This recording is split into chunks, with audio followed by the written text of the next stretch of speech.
Welcome to Parallax by Ankur Cardiology, a podcast produced by Radcliffe Cardiology to bring you a new angle of all things cardiology and the best from the US Cardiology Review. Published every second Monday, Ankur Cardiology, MD, interventional cardiologist at the Cleveland Clinic in Ohio, USA, speaks with legendary cardiologists, reviews late-breaking trials, and interviews authors of our latest and best US Cardiology Review articles. We call them #audio articles. Parallax is the effect whereby the position or direction of an object appears to differ when viewed from different positions. So this podcast is your fix of reliable updates on all things cardiology by someone from a non-traditional background who is always looking at the industry from a new angle. Now, here's your host, Ankur Cardiology, MD. Hello everyone. I have the honor and the pleasure of having with me on the show today a guest who I don't even know how to describe, someone very close to me. I consider him, my mentor. Actually, I consider him my father. Anytime there has been an issue, either personally or professionally, the first person who's come to my mind is him. I had the fortune of training under him, and he's been an incredible force, in both my personal and professional life, and has affected me in several different ways. I think if anyone has to model a career in academic interventional cardiology, it's him. So beyond that introduction, I would say I have the absolute honor and pleasure and privilege of having with us on the show Dr. Neil Kleiman. Dr. Kleiman is a professor of medicine at Weill Cornell Medical College and director of the cardiac cath labs at Houston Methodist DeBakey Heart and Vascular Center. Dr. Kleiman, welcome on the show. Well, thank you, Ankur. You were much too kind in describing me, but I'm honored to be here, at least as honored as you felt during the interview. Thank you. Well, for the audience, this actually is also the first time we're recording live and in person. We're both in San Francisco for the TCT 2019 conference, and this is the first episode where we're recording live with the Parallax guests, because all the other previous episodes have been, conversations over the internet or on the phone. So, I've always looked up to you, Dr. Kleiman, as the role model for an academic interventional cardiologist.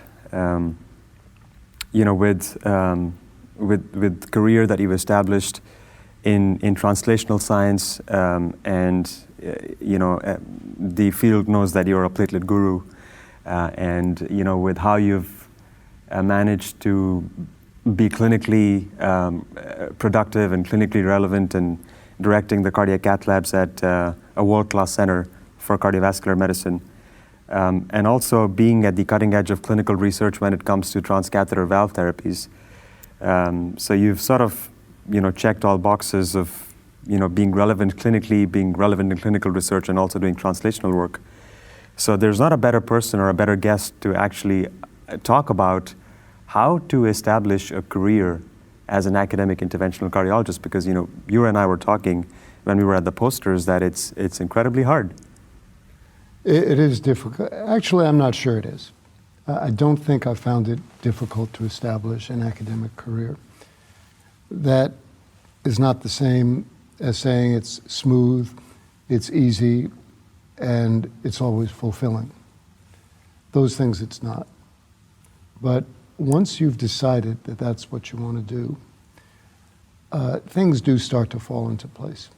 And you have to recognize that there are challenges. If your true interest is academics, there are lots of challenges, and you have to accept them really as markers of success. You have to decide that you've chosen a path, and I think the earlier you choose it, the less discomfort you're going to have along the way. And so what are those challenges? Those challenges, I think, are several-fold. I think one of the things that people always talk about is that there is, in medicine, a large salary differential.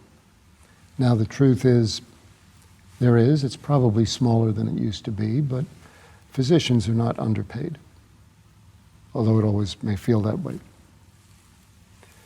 But you do pretty well regardless of what position you end up with.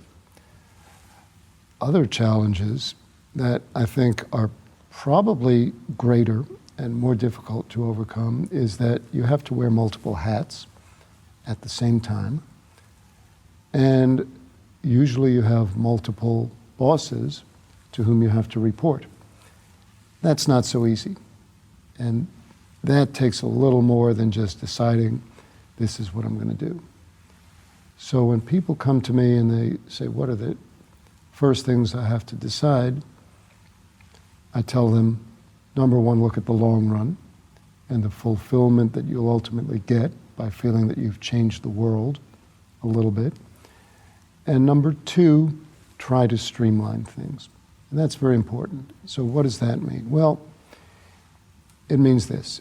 Unless you're a basic scientist, and I mean a true basic scientist, you're going to have significant clinical responsibilities.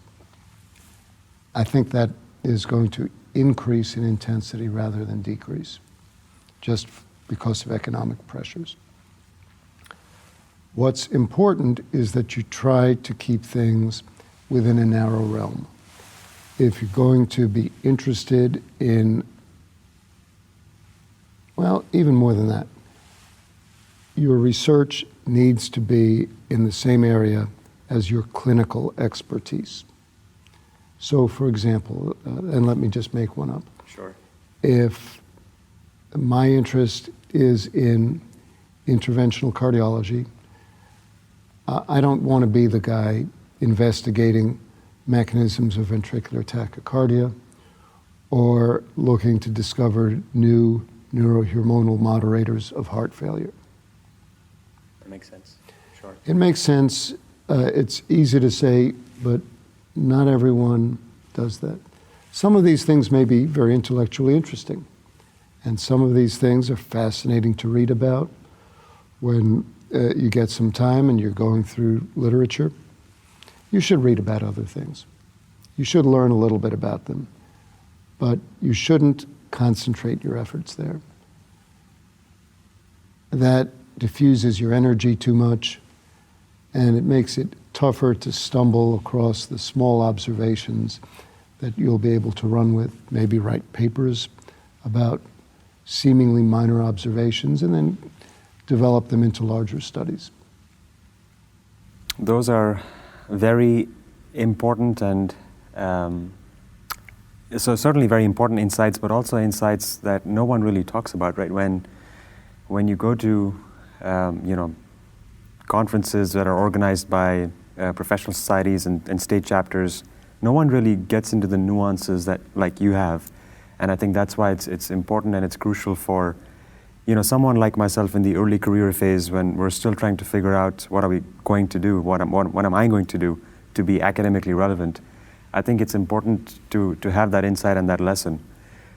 You brought up something which I would like to go into more detail, and that is you said you'll probably have to report to multiple bosses. No, you will have to report You to will, multiple. okay, so we'll have to report to multiple bosses. If you can't identify them, they're still there, and if you don't report to them, they're going to get you.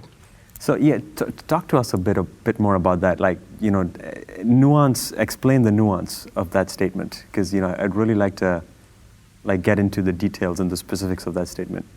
I'm not sure there are a lot of details that have to be gotten into, but generally, if you're in interventional cardiology, you have a cath lab director to whom you have to report. You have a chief of cardiology to whom you have to report. Often there's a section chief. Then there's a hospital administration to whom you have to report.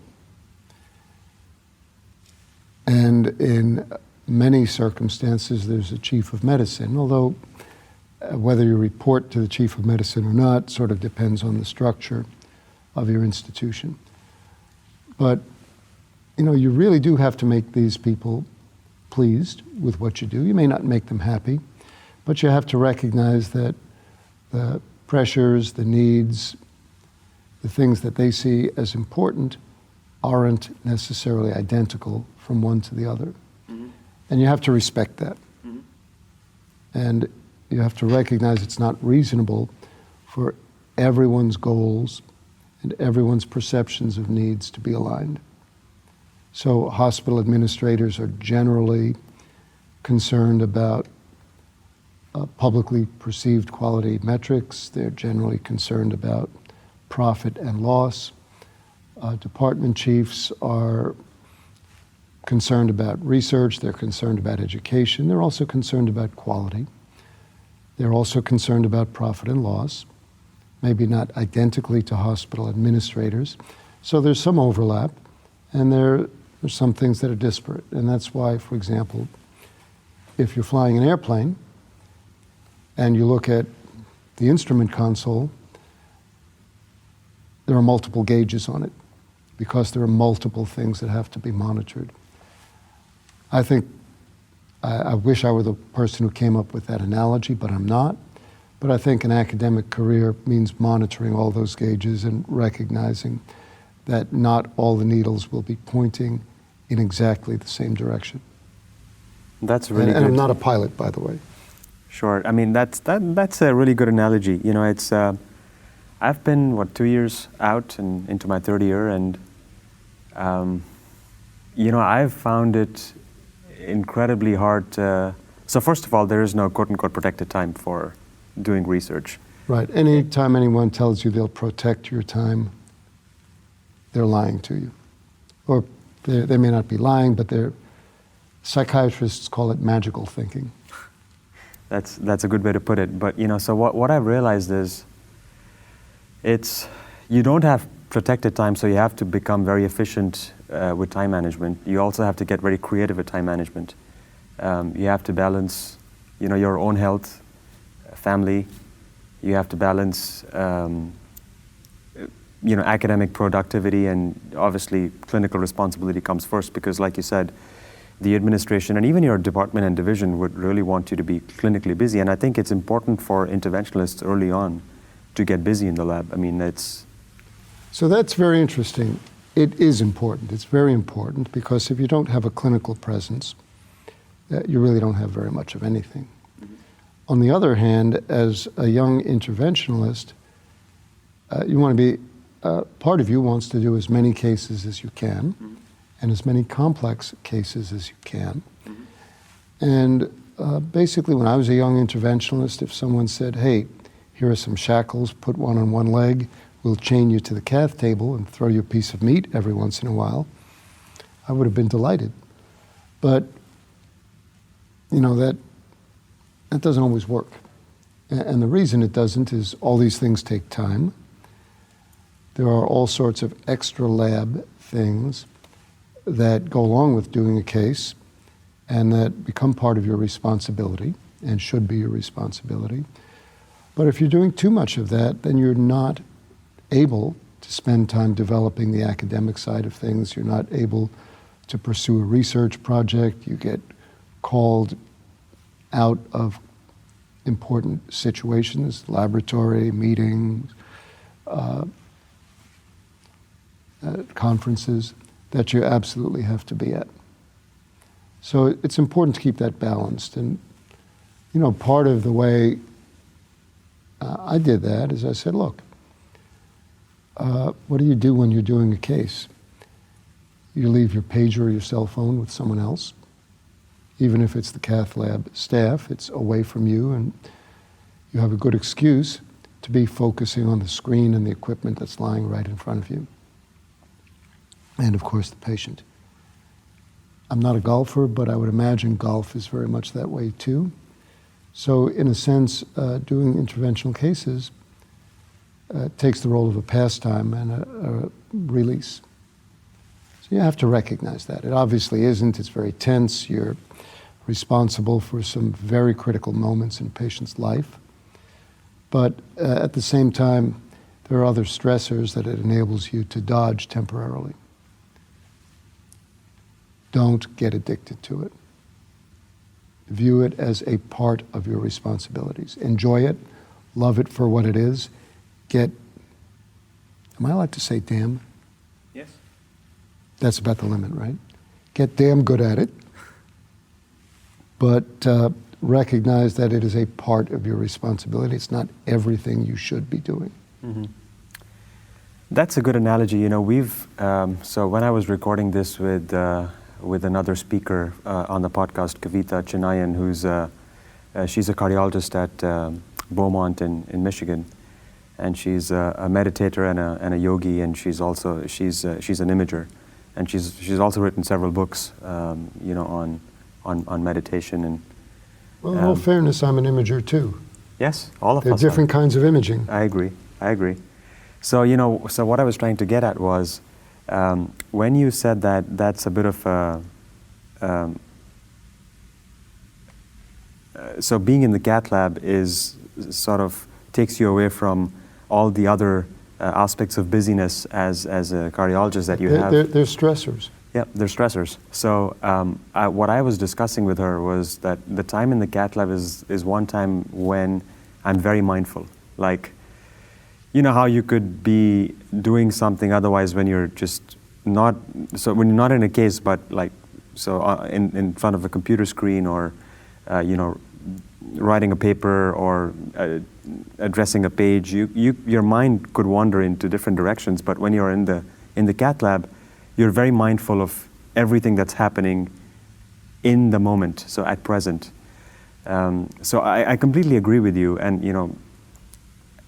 then we talked about how we could extrapolate that experience into other things that we do, which are not in the cath lab, so that we are very efficient and productive. For example, when we're writing a paper, we should just be thinking about what we're writing.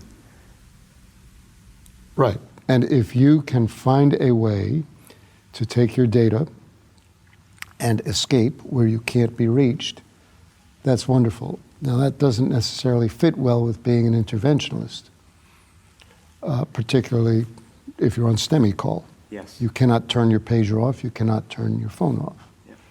It would be wonderful to protect that time, but it's very difficult. Yes, it is. So So I have a few questions, and I'm going to start asking them one by one. So the first question I have is, in the early career phase, how did you balance time in the cath lab versus being academically productive and relevant? How did you do that? Because everyone wants you to be, and you said that it's important to be busy in the cath lab, but it should not be everything. How did you sort of do that? Like, maybe break down a week for us. Like, what would a week look like for you? Yeah. So first of all, I have no idea how I did it, and maybe it's because I wasn't that busy when I started out. Of course, that means I was spending time trying to become busy. I was very fortunate geographically in that my office location was very close to the cath lab. So if I finished a case, it was a 15-yard walk to go talk to the family, and then another 7 or 8 yards to get to my office. So that's a great example of making sure that everything you do is in line. Now, is aligned and in line. I'm very fortunate in that aspect, but to take a different tack, I once asked Barry Collar, who was chief of medicine at Mount Sinai, and very busy, basic scientist, very productive. I said, Barry, you're chief of a huge department of medicine, and you run a busy lab. How do you do it? He said, well, it's really easy. I've set up my laboratory so I can't get to the elevator from my office without walking through it. If you can do that, do it. So that's good. So that's good advice. It's good insight. So would you manage? So time between cases, you would work on papers, and you would work on writing stuff up. Right, and there were enough little things to be done that, even when I started off, I did all the endomyocardial biopsies for a transplant program. And that's rapid turnaround. So even during the turnaround period for the room, there were things that I could do. Or sometimes I would sit in the control room and make phone calls. Mm-hmm. Some people can take their laptops into a control room and work between cases. I've always found that difficult. Yes, I sort of did that. I've done that, but not routinely. But I have sort of done that, and I've gotten things turned around. For example, like if I'm editing a manuscript or reviewing a manuscript, I could do that. And so there's a theme here, because just in the past episode with Srihari Naidu, we were talking about the same concepts of managing time between turning around cases and turning around rooms, and there is downtime between each case, and how you can utilize that time to be efficient, not be antisocial. I mean, you do want to socialize with colleagues and with cath lab staff, but at the same time also be efficient and mindful of where the time is going, because there is time. Yeah, I mean, look, nobody likes long turnaround time. Mm-hmm. Clinically, it drives you nuts. But, there's an advantage in that if it's long enough, you can get a substantial amount of other work done.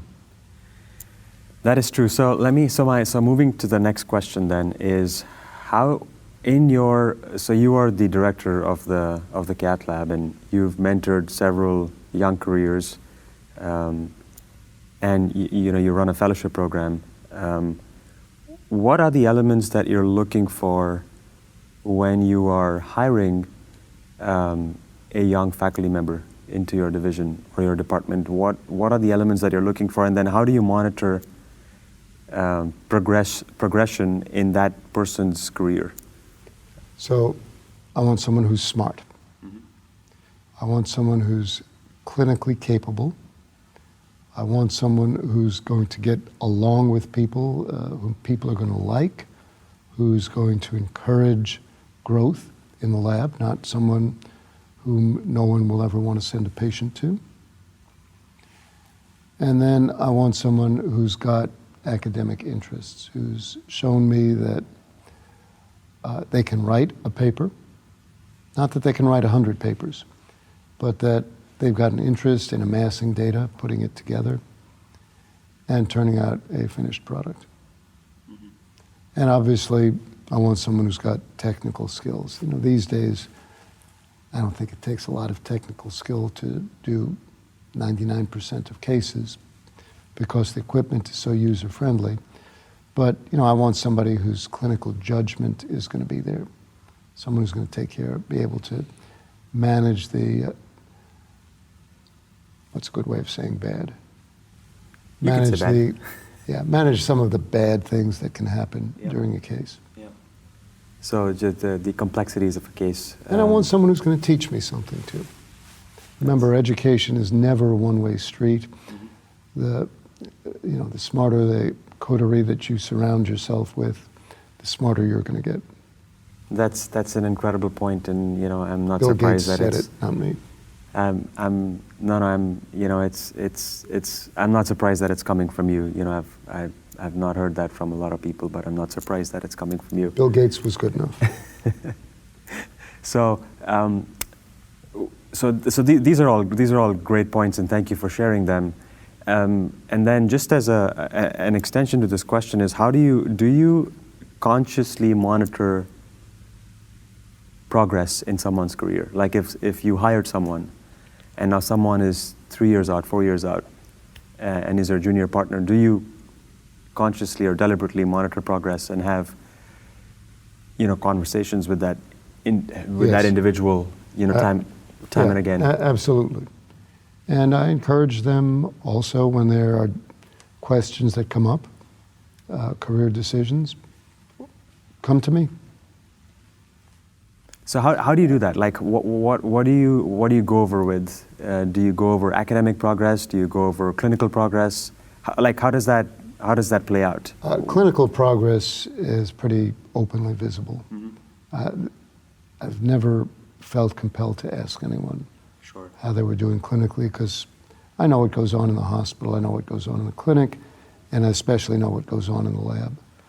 Academic progress is a little tougher. I frequently ask people what they're working on. What do I need to do to get them writing more if they're not writing much?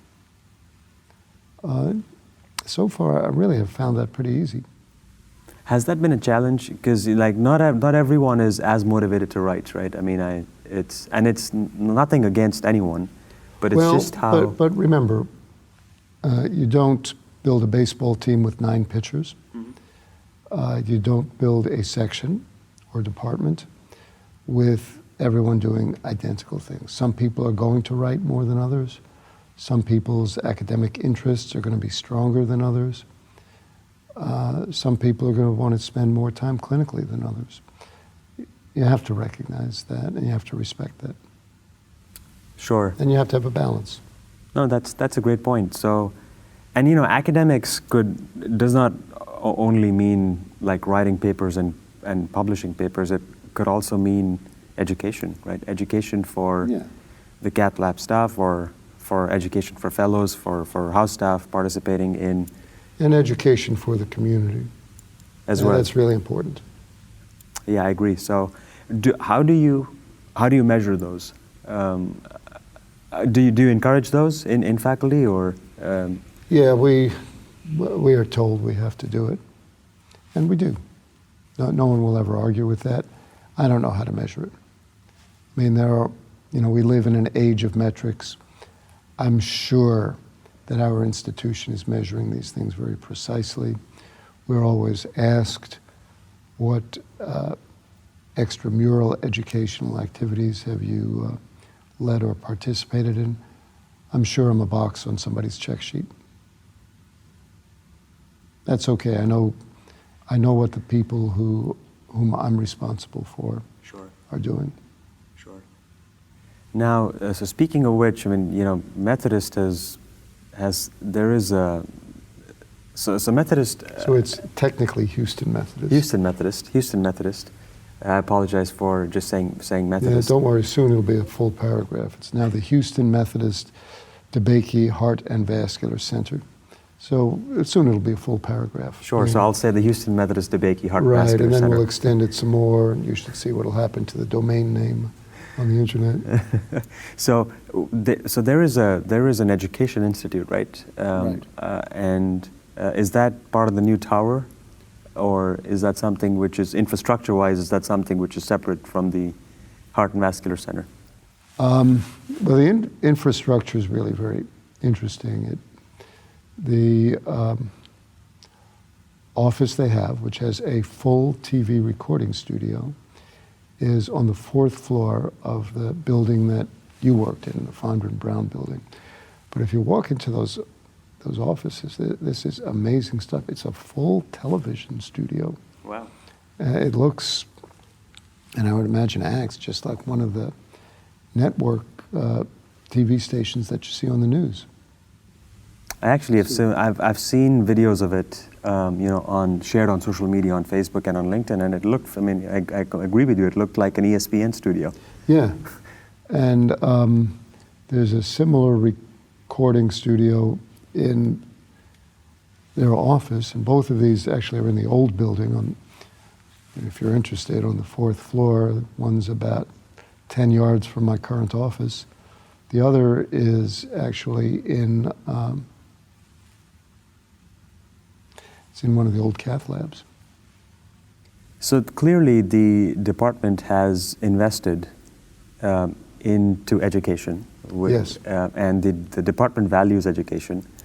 I know the interventional section certainly values both education and research. I was fortunate to be a part of it for the year I did my structural heart training. Do you see that commonly across divisions or across departments? We're very fortunate in that we have a number of, we have a fair amount of infrastructure that can be used for getting messages out. We have this amazing studio that really has just gone in. I don't know if it's fully functional yet, but we're going to be using that for interviews and for broadcasts. We have the Mighty Center, which is basically a large educational laboratory where we can do cadaveric work, we can do angiographic work. We've got a fully functional 1.5T magnet for MRIs right next to a fully functional Zigo angiographic unit. I mean, truthfully, in times of emergency, we could use it clinically. It's so well established.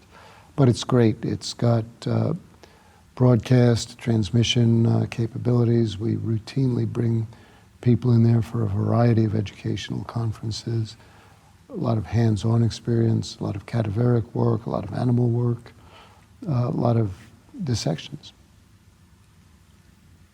Yes, I think Mighty, a facility like Mighty, I don't think exists anywhere else, right? I mean, is the largest simulation facility in the country, is that right? It is. That's incredible. And it's, so who came up with the idea for establishing something like Mighty? This actually was the idea of the chief of general surgery, who, who's got a large presence in surgical education. And it's, I mean, it's obviously paid dividends to, so do the interventional fellows go there, or? They do. We use it to teach basic skills, which, the truth is most of them have. Yeah. But we use it to teach jugular artery cannulation. Where Huey Lin is trying to establish a cadaveric model for radial artery catheterization, trying to create in a cadaveric arm a pulsatile radial artery with the ability to bring wires and catheters up into the torso. Mm-hmm. We teach TEEs there. Yeah. Have any of these structural heart procedures found their way to Mighty yet? Haven't yet. Haven't well, yet. We've put simulators there, but yeah. I mean, the truth is you can put a simulator in your garage if you want. If you have room. Yes. Yes, no, and Methodist has a lot of, Houston Methodist DeBakey Heart Vascular Center, I get that right, has a lot of room. So, coming back to careers as an academic interventional cardiologist, so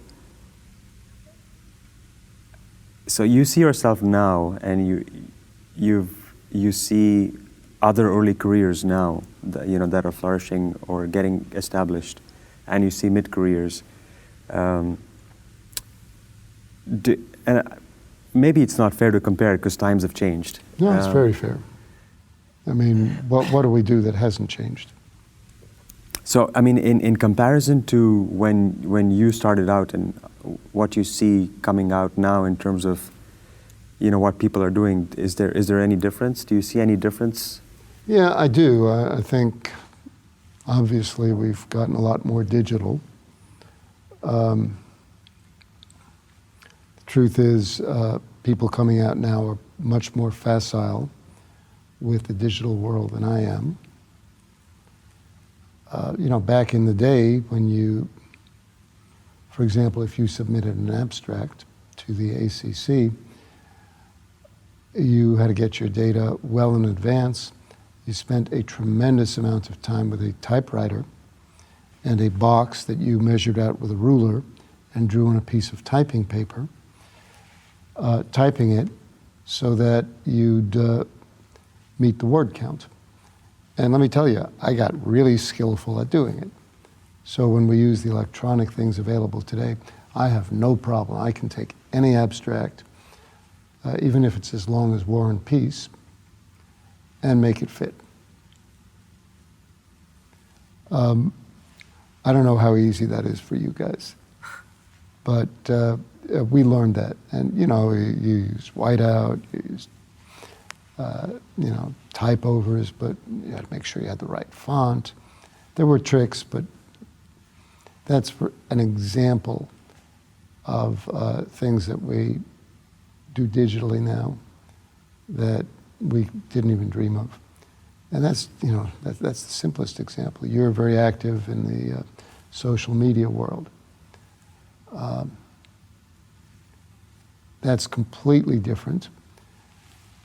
We still, as a professional group have to answer the question, how meaningful is that? Because, you know, data come out now very quickly, but they come out in an unfiltered fashion.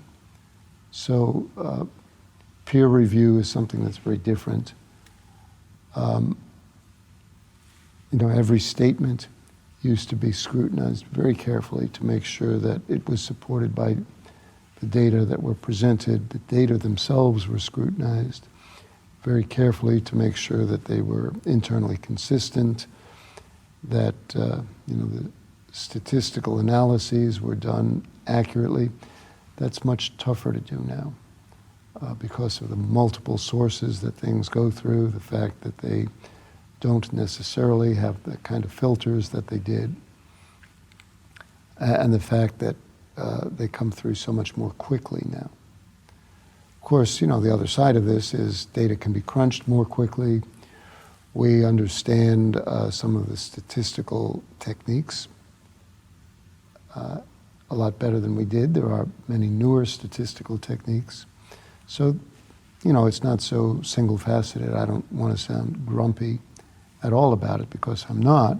But I think it's something we've got to work through. We've got to figure out what sort of filtration do we need.